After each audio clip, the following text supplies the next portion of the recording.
Bonsoir à tous, c'est Nico de la bibliothèque. Soyez les bienvenus dans le vlog de l'alternant épisode 3. Aujourd'hui, on va parler d'un sujet essentiel de nos jours, la maîtrise de l'information.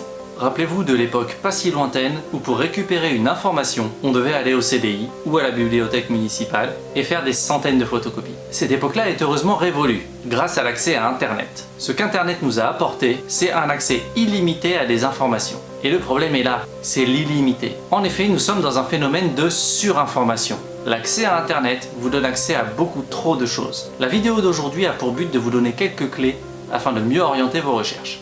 La première de ces clés, c'est d'être capable de préciser de quelle information vous avez besoin. Pour savoir cela, avant même de commencer à chercher, vous allez définir des mots-clés. Vous allez définir des thèmes sur le sujet sur lequel vous voulez faire de la recherche. C'est le premier point avant même de commencer. Le deuxième point, c'est de savoir où et comment la trouver. Aujourd'hui, la question se pose assez peu. En effet, le nombre de moteurs de recherche disponibles sur le web est impressionnant. Le premier d'entre eux et le plus connu est Google. Mais il y en a beaucoup d'autres. Vous avez une alternative française libre qui s'appelle Qwant. Vous avez également le moteur AltaVista. Vous pouvez également utiliser le moteur de recherche Bing, qui est le moteur de recherche de Microsoft, etc. Les moyens à votre disposition sont infinis, à peu près autant que le nombre d'informations que vous allez recueillir. D'où l'utilité de savoir bien préciser votre recherche avant de commencer. En l'espace de seulement quelques millisecondes, votre moteur de recherche va vous remonter des millions de résultats.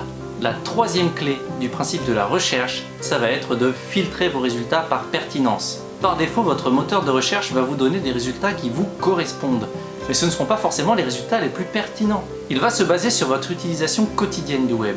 Or, cette utilisation-là n'est pas forcément pertinente pour votre recherche. Le but est donc, par les étapes 1 et 2, d'optimiser votre recherche, et ensuite par l'étape 3, de filtrer vos résultats. Plusieurs moyens sont à votre disposition pour vérifier la pertinence de vos résultats.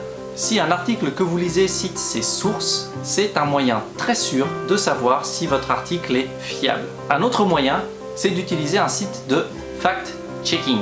Comme son nom l'indique, c'est un site qui va vous dire si les faits que vous êtes en train d'analyser sont avérés ou pas. Ce tri est extrêmement difficile, mais une fois que vous avez repéré des sources de valeur, des sources fiables, à ce moment-là, vous saurez en les retrouvant dans vos résultats de recherche que vous pouvez vous appuyer sur elles.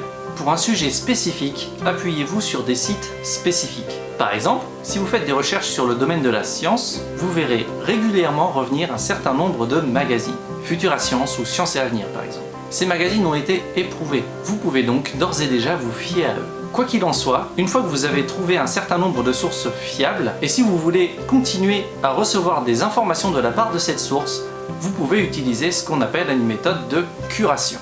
À ce moment-là, je vous conseille d'utiliser un agrégateur de flux. Il s'agit d'un petit logiciel sur Internet qui va vous permettre de réunir plusieurs sources d'informations à un seul et même endroit. Personnellement, pour mes propres veilles informationnelles, pour ma propre curation, j'utilise Feedly. Feedly va vous permettre d'agréger plusieurs sources qui sont déjà connues et même de créer vos propres sources grâce à des flux RSS. Quand vous êtes arrivé à cette étape, vous avez récupéré vos informations. Vous avez récupéré assez de matière pour pouvoir travailler. Passons donc à la clé suivante. Vos informations sont dès maintenant réunies. Nous allons devoir passer à l'étape suivante, la lecture et le tri pour récupérer les informations pertinentes. Dans ce principe-là, après une simple recherche sur un moteur, vous allez remonter des milliers d'informations. Ce que je vous conseille, c'est de procéder à ce qu'on appelle une lecture en diagonale. Commencez par lire le titre puis le chapeau de votre article. Ensuite, essayez de saisir les citations et les emphases qui ont été mises spécialement dans cet article. La plupart des magazines utilisent des styles gras ou italiques pour mettre en avant certaines parties de l'article. Ne lisez donc pas tout, faites-vous votre propre résumé. Si vous sentez qu'un article vous intéresse, que les informations sont pertinentes et qu'elles peuvent vous aider dans votre démarche, mettez-le de côté. Pour le mettre de côté, un certain nombre d'outils existent sur le web. Personnellement, et celui que je vous conseille, s'appelle Pocket. Avec un compte dans Pocket, vous allez pouvoir rentrer l'URL de votre article et le logiciel va se charger d'extraire le texte, les images et la vidéo pour que vous puissiez les avoir sous un format utilisable à l'intérieur d'une seule enceinte.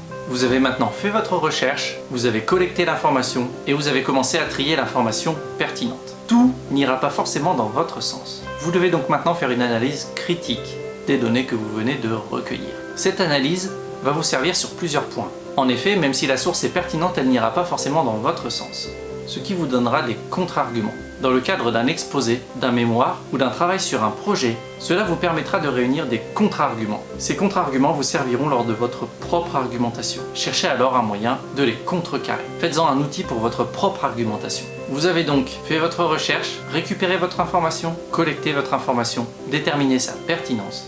Vous devez maintenant la traiter. À ce moment-là, Pocket vous sera extrêmement utile. Une fois que votre information est traitée, vous pouvez commencer directement votre travail.